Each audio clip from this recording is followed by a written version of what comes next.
pleasure to be able to speak here to summarize what we have done. My title will be Master Academy, as the previous two speakers have done some introduction on this. My name is Jialang Qian. I'm currently Vice President of National Donghua University. Donghua is a bit like the West Coast or Northwest of the US. It's very far from Washington, D.C., but then you have more creativity and nature. So this is what I would start with. Yes, go Ducks. Okay, I'm going to separate my talk into two parts. One is to give you, especially we have foreign guests here, to give you an overview of what we are facing or what we have been through in Taiwan. Well, in Taiwan, we have hard times, but we have many number ones. If we look at the 1950s, the whole Taiwan is covered with rice field, and we have lots of agricultural product which ranks number one in the world, like mushroom, asparagus, orchid, and so on. And if you look at the tree in Taiwan, it would look like that after the war. And I think the only so-called machinery or fancy transportation means were the bicycles we have in the street. But if you look at now, in 2014, this year, we have our proud pride product, we call it Taiwan industry. As you all know, we have very strong semiconductor optoelectronics, these kind of high-tech companies in Taiwan. The bicycle has transformed into a very, very reputable brand name made in Taiwan, and they can sell you for $20,000 a piece. Okay? That's probably the entrance level of this so-called very high value-added bicycles. And of course, you know Taiwan produces very good tea, and I hope you enjoy it. This is the opening poster for the so-called Taiwan cultural creative industry, which has been taking off in Taiwan. So going from the 1950 to 2014, and we actually can build our own ship, quite big one. If we look at the developmental process of Taiwan's economy back in 1950, these are the proportion or the fraction of the GDP. So we started with the food textile industry, slowly go to bicycle, motorcycle, and then in the 70s we have a basic chemical industry. So in this period, our economy took off, and in the 80s and 90s, early 90s, we have strategic high-tech industry, which is the main force of our economy growth. In the millennium, we started to have something we call knowledge-intensive industry, which is part of this main force of the economy now. I want to remind you, during this period, basically the economy took off, my point of view, by two forces, which is government investment and also entrepreneurship among the young generation. They don't want to go to the labor-intense industry, so they start to have their new ideas. So the question we ask, or I ask, what should we do to expect the future? If we put all this behind, what's going to be our future in Taiwan? What's next, say 2030? I think this is the background.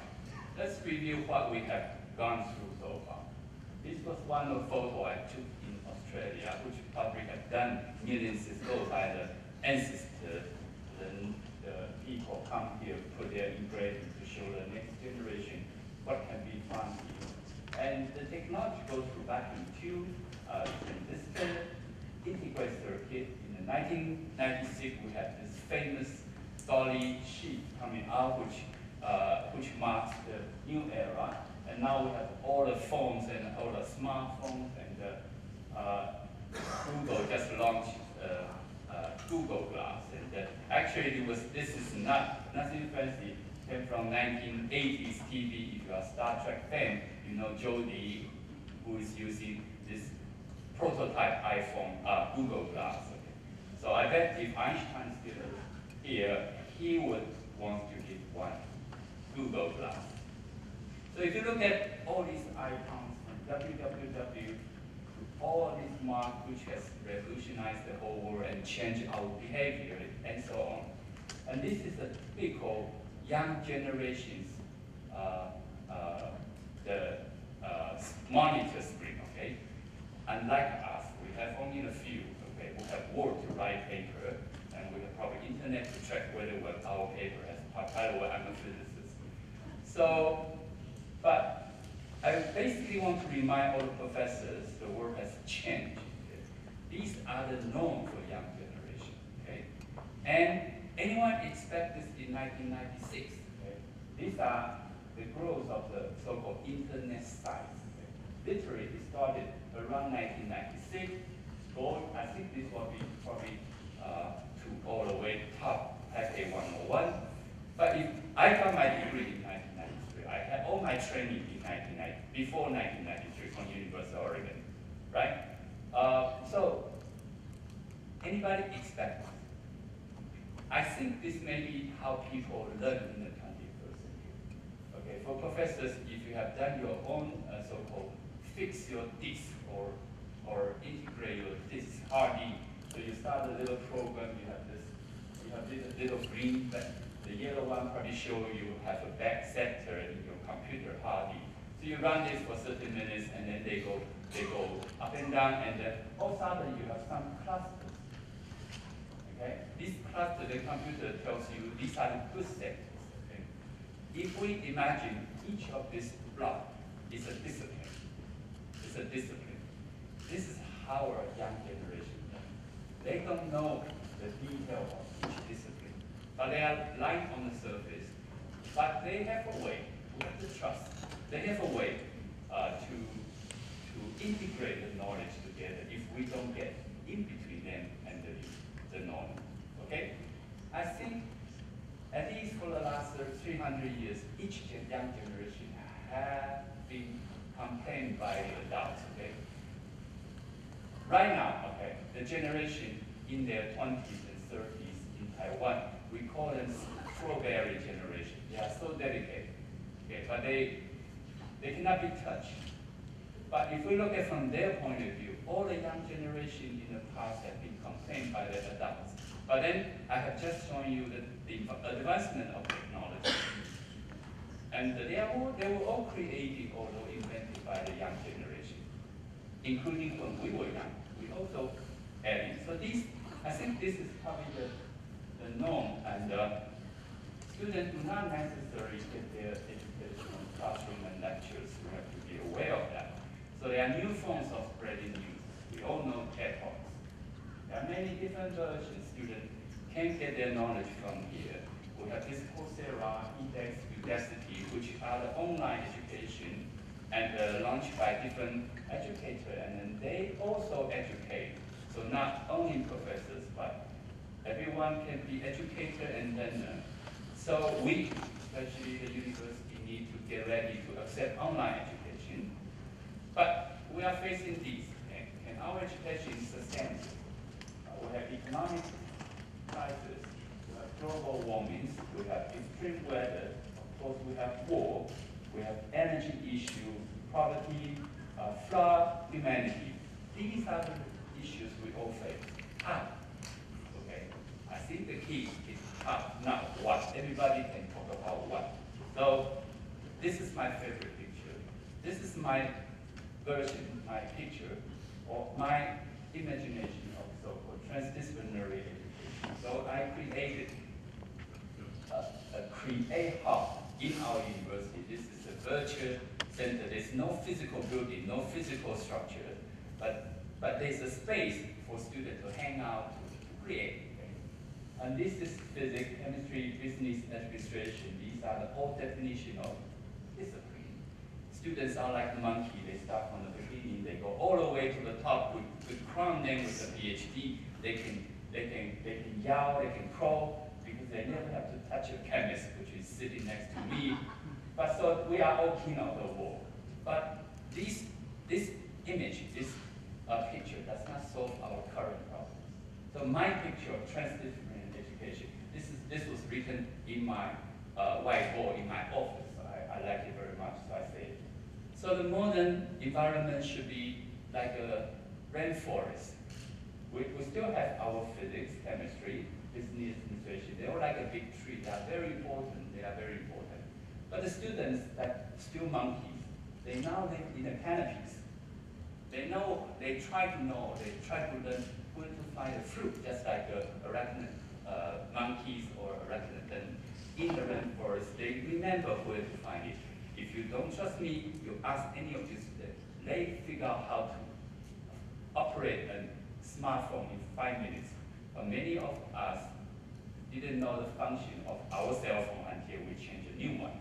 So this, we have to respect that.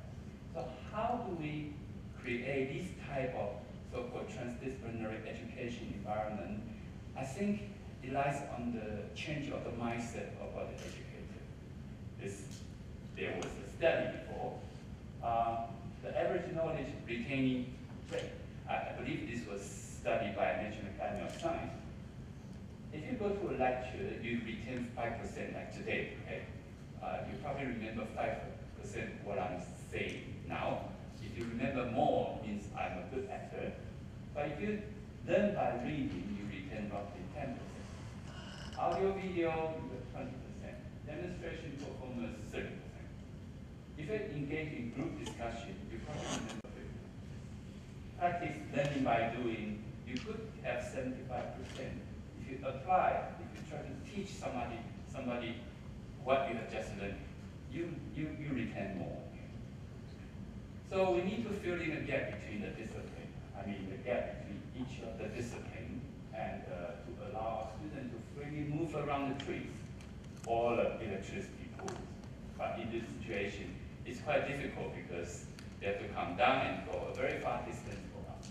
But it's better to promote problem-oriented curriculum structure, like a problem-based learning, like previous two speakers have mentioned. Maybe we can fuse department, like physics, chemistry. I don't think department should be a border for the modern problem solving. We need to believe there's a new way for our young generation to learn. Right? Student center, this is a famous slogan, but very few people really realize it, especially in Taiwan.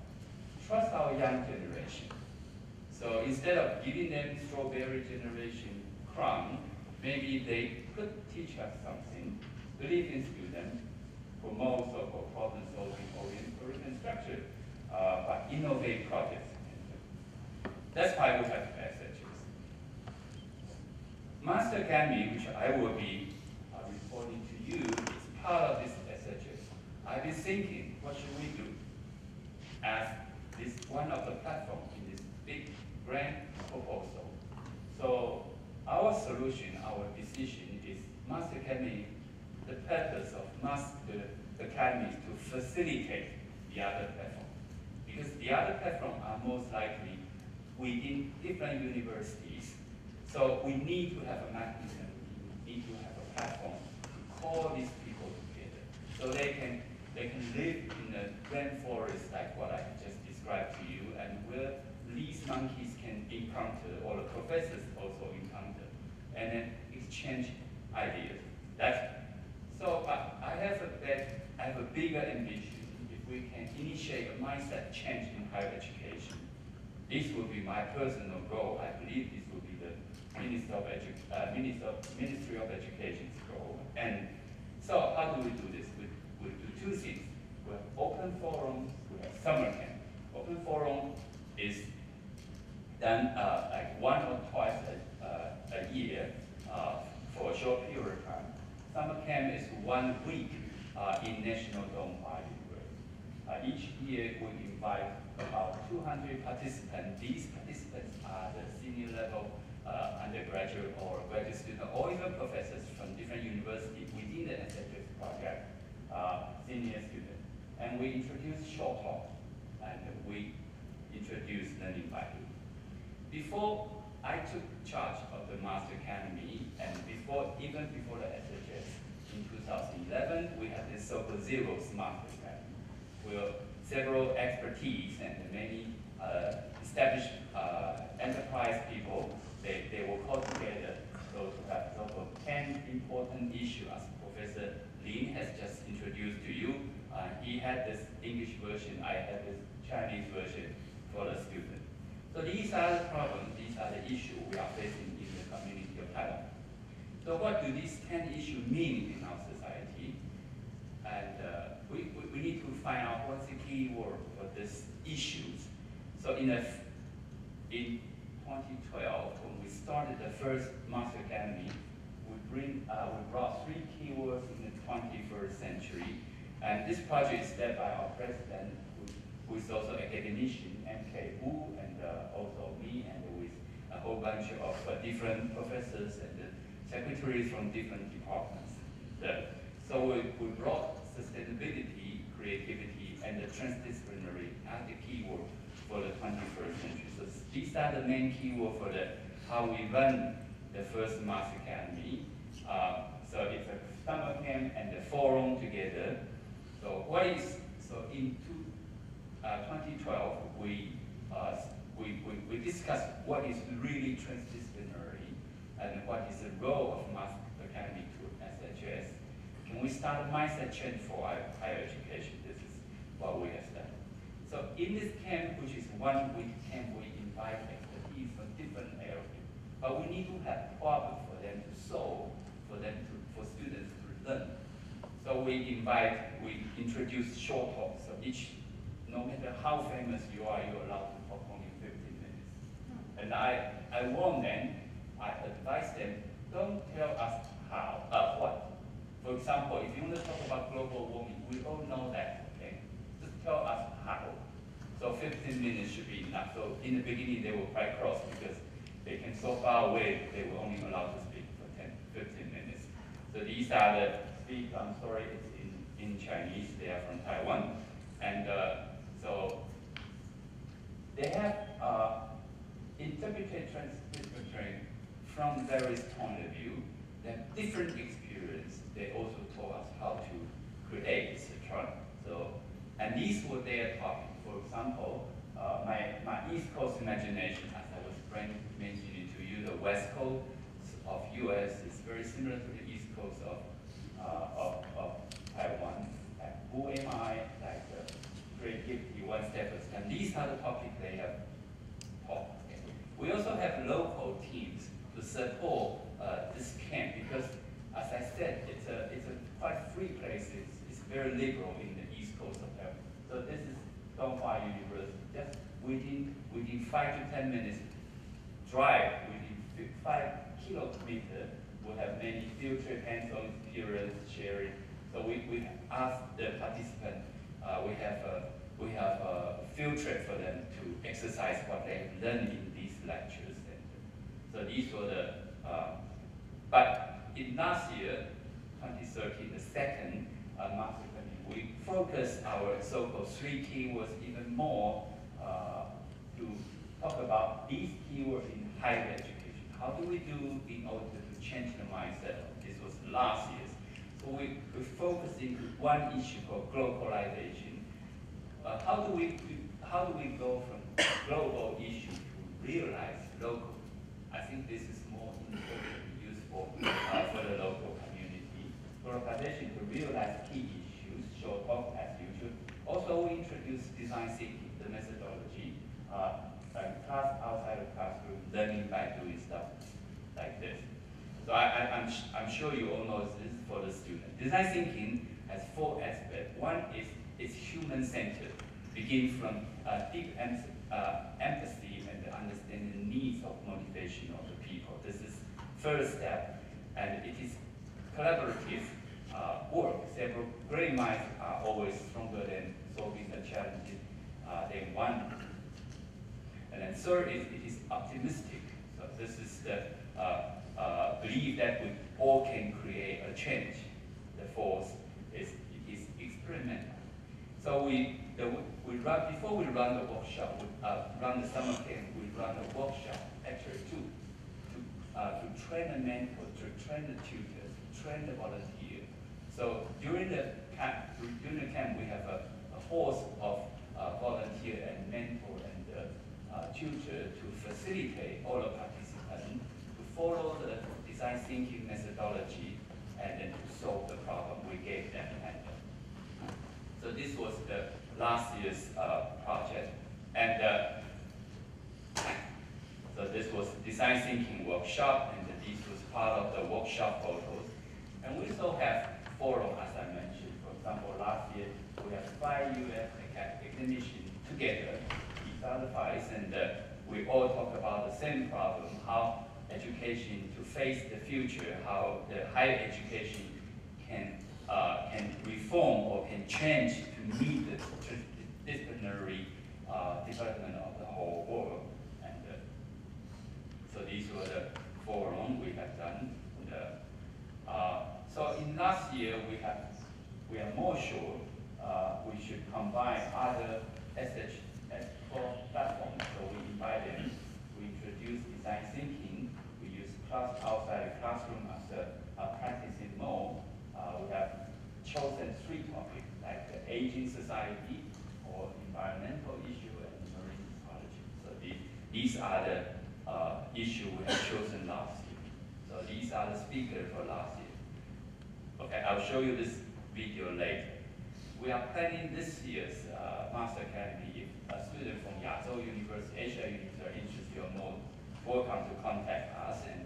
And we still focus on globalization, but we have 3 topics we want to discuss, we want to do for the participants. One is democratization, because it's a democratic country here. How do we elaborate more of the democracy in our society? I think this ought to be a very important issue for Taiwan. And we want to talk about what is green economy. We also want to talk about corporate social responsibility. And here we will design several tasks for the participants to do during the 1 week. So basic model is that here the expert to give a short talk, and then they will form in groups in 1 week. They will solve the problem of assignment we get. We're still planning. I tend to ask the participant to give an energy policy for the government. Okay? So this might be a bit too big, but we're trying to do that. Okay? So this is the poster for the 2014 Master Academy, which will be in August 24th to August 28th.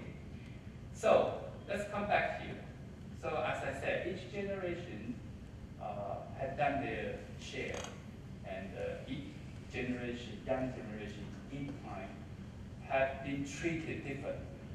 But actually, we are sitting here. Actually, we all are looking for the future of that. So it's our turn to fill this in 2030. Thank you very much.